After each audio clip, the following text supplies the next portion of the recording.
Number 9. Number 9 is a tiny bit tricky. So I'm really going to focus on following my rules, doing fine at CMS. Okay. Is there anything to distribute? There is a parenthesis here with not a number in front of it, but a minus sign. So remember what number should appear when we don't physically see it. For example, what number is in front of that x? That's a 1x. So this is actually a negative 1 that we're going to distribute into that parentheses. So we're just going to bring down the 12 and do negative 1 times x, which is negative 1x, and then negative 1 times 3, which is minus 3. That's really hard to understand. Another way you can think of it is whenever you have a negative in front of the parentheses, everything inside takes the opposite sign.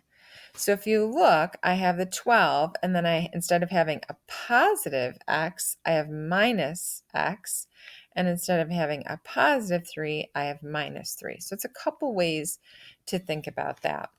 Now there's no fractions or decimals, so I'm going to combine like terms. I have a 12, and remember the sign in front of it goes with it, so that's a negative 3. So 9 minus 1x equals 10. Now I've combined my like terms. And now I'm down to a two-step.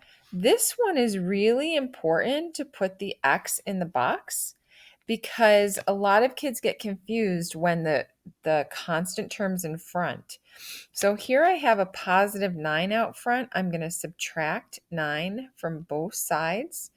That leaves me negative 1x equals 1.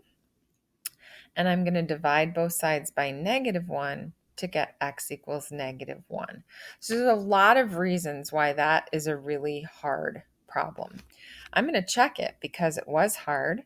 So I'm going to have 12 minus parentheses, negative 1 plus 3. I'm hoping to get 10. 12 minus, that's 2. And so I get 10 equals 10. So the check was actually super easy.